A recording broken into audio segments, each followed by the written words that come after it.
Hi guys, welcome to Tanglish to English channel. Now we are going to see the difference between fair and fair. F-A-I-R, F-A-R-E.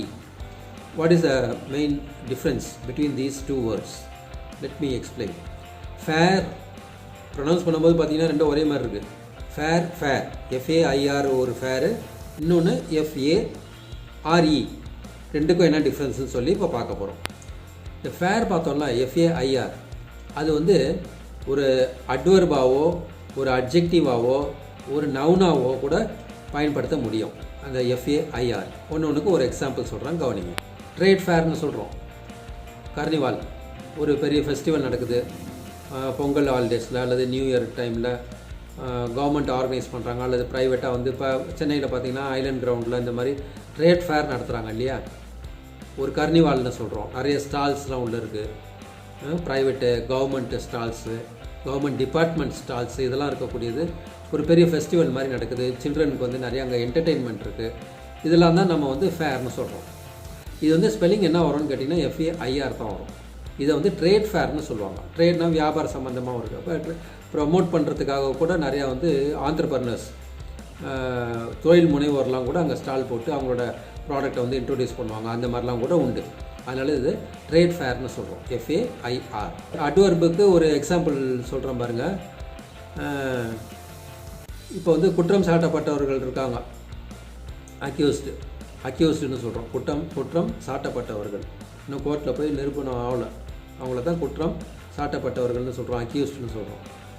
அந்த police gave a fair treatment.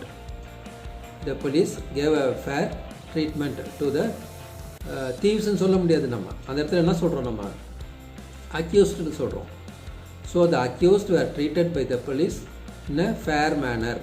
அப்போ அந்த ஃபேருங்கிறது அட்வர்பாக நம்ம பயன்படுத்துகிறோம். வினைச்சொல்லுக்கு துணை வினைச்சொல்லாக அதை பயன்படுத்த முடியும் இந்த ஃபேருங்கிற வேர்டு. கடைசியாக மூணாவது நம்ம பார்க்க போகிறது அட்ஜெக்டிவ். அட்ஜெக்டிவ்னா என்ன? ஒரு நவுனை எக்ஸ்பிளைன் பண்ணக்கூடியதெல்லாம் adjective. The fair little girl is my நீஸ்ன்னு சொல்கிறோம். The fair little girl is my niece. அந்த சிவப்பான பெண் என்னுடைய அக்கா மகள் அல்லது அண்ணன் மகள் அப்படின்னு சொல்கிறோம். நீஸ்னாக்கா பிரதர் அல்லது சிஸ்டரோட டாட்டருக்கு நீஸ்ன்னு பேர். அதே வந்து மேஸ்குலின் ஜெண்டராக இருந்ததுன்னா நெவ்யூன்னு சொல்கிறோம். ஓகே ஃப்ரெண்ட்ஸ், இது வந்து இந்த மாதிரிலாம் பயன்படுத்தலாம். இந்த வேர்டு வந்து 3 வகையாகவும் நம்ம பயன்படுத்தலாம். அட்வர்பாவோ அட்ஜெக்டிவாவோ நவுனாவோ நம்ம வந்து பயன்படுத்துகிறத பார்க்குறோம். ஃபேருக்கு இன்னொரு எஃப்ஏஐஆருக்கு இன்னொரு எக்ஸாம்பிள் சொல்கிறோம் பாருங்கள். It is not a fair judgment. அது ஒரு ஒரு ராஜா இருக்கார், தீர்ப்பு சொல்கிறாரு. அது வந்து சரியான முறையில் வழங்கப்படலை அப்படின்னு சொல்லும்போது அந்த அரசர் கொடுத்த தீர்ப்பு வந்து சரியில்லைன்னா it is not a fair ஜட்ஜ்மெண்ட்னு சொல்லுவாங்க.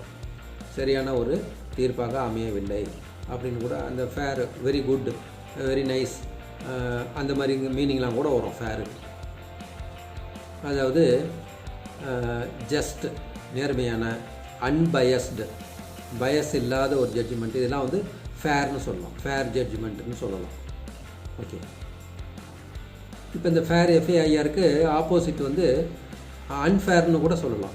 அன்ஃபேர்னால் நியாயம் இல்லாத, நியாயமற்ற முறையில் உள்ள.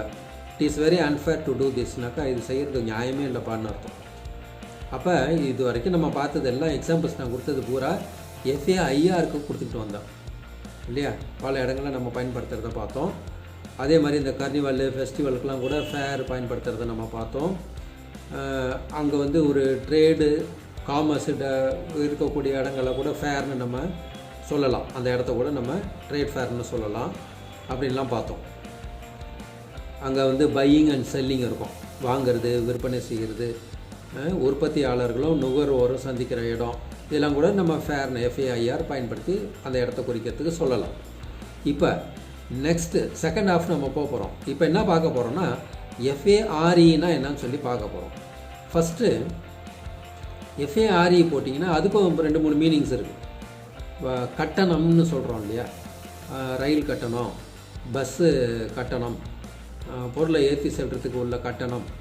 அந்த கட்டணம்னு சொல்கிறோம்ல, சார்ஜுன்னு சொல்கிறோம்ல, அதுக்கு எஃப்ஏஆர்இ பயன்படுத்தணும். அதுக்கு பயன்படுது இந்த வார்த்தை. இப்போ இந்த இடத்துல வந்து இந்த FARE வந்து கட்டணம்னு பயன்படுத்தும் போது கட்டணம்ங்கிறது ஒரு நவுனாக நம்ம பயன்படுத்துகிறோம், ஒரு பெயர் சொல்லாக பயன்படுத்துகிறோம். What is the bus fare from here to Chennai கேட்கலாம். இங்கேருந்து சென்னை போகிறதுக்கு எவ்வளவு கட்டணம், எவ்வளோ டிக்கெட் சார்ஜ் எவ்வளோ அப்படின்னு கேட்குறதுக்கு பஸ் ஃபேர்னு சொல்கிறோம். FARE. Auto fare, bus fare, train fare இப்படிலாம் நம்ம பயன்படுத்தலாம். இது ஃபஸ்ட்டு சுச்சுவேஷன். ரெண்டாவது சுச்சுவேஷனில் பார்த்தீங்கன்னா இதே ஃபேர் எப்படி பயன்படுத்துகிறோன்னா, how did you fare well in the examination? I fared very well. How did you fare well in the examination? எப்படி நீ பரீட்சையை செஞ்ச? நான் நல்லாவே செய்தேன், நல்லா பரீட்சை எழுதினேன். ஐ ஃபேர்டு இந்த மாதிரி கூட how did you fare well, I fared well இந்த எக்ஸாம் அப்படி கூட பயன்படுத்தலாம்.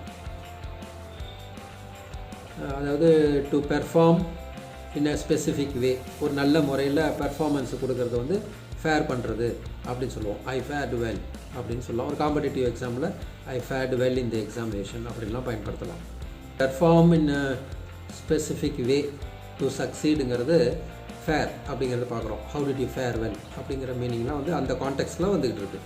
மூணாவது நம்மளில் பல பேர் கேள்விப்பட்டிருக்கக்கூடியது ஃபேர்வெல் பார்ட்டி கேள்விப்பட்டிருப்போம்.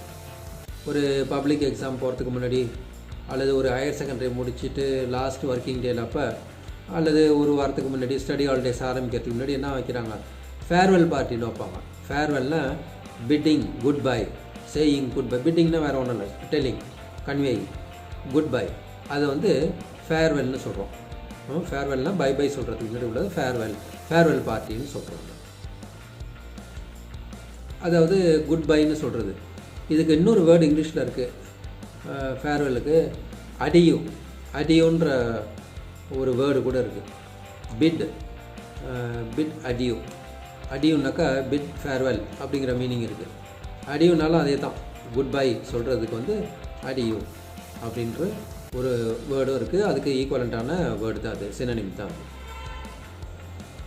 அப்போ ஃபேர்வெல்ங்கிறது கடைசி விழாவாக இருந்தால் திரும்பி நீங்கள் ஒன்றா சேரலாம், எங்கேயாவது ஒரு இடத்துல மீட் பண்ணுறதுக்கு சான்சஸ் நிறையா இருந்ததுன்னா ஃபேர்வெல் பயன்படுத்துங்க. மீட் பண்ணுறதுக்கு சான்ஸ் இல்லை, ஒவ்வொருத்தரும் எங்கெங்கேயோ போகிறோம் அப்படின்னு சொன்னாக்கா அந்த அடியுங்கிற வேர்டை பயன்படுத்தலாம். ஏன்னா ஒன்ஸ் ஃபார் ஆல் நம்ம பெரியறோங்கும் போது தான் அந்த அடியுங்கிற வேர்டு பொதுவாக யூஸ் பண்ணுவாங்க.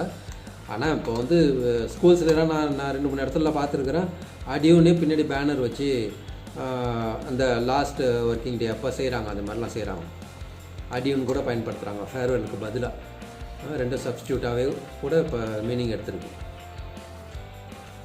Saying goodbye to somebody or to something is called adieu. Most probably once for all, taking leave once for all, திரும்பி நம்மளால் பார்க்க முடியுமோ அப்படிங்கிற சந்தேகத்தோடு பிரிகிறது வந்து அடியூ. சந்திக்க வாய்ப்புகள் இருக்குது அப்படின்னு சொன்னாக்கா நம்ம ஃபேர்வெல்ங்கிறத வார்த்தையை நம்ம பயன்படுத்தலாம். Okay friends, talk to you later. See you next week. Bye.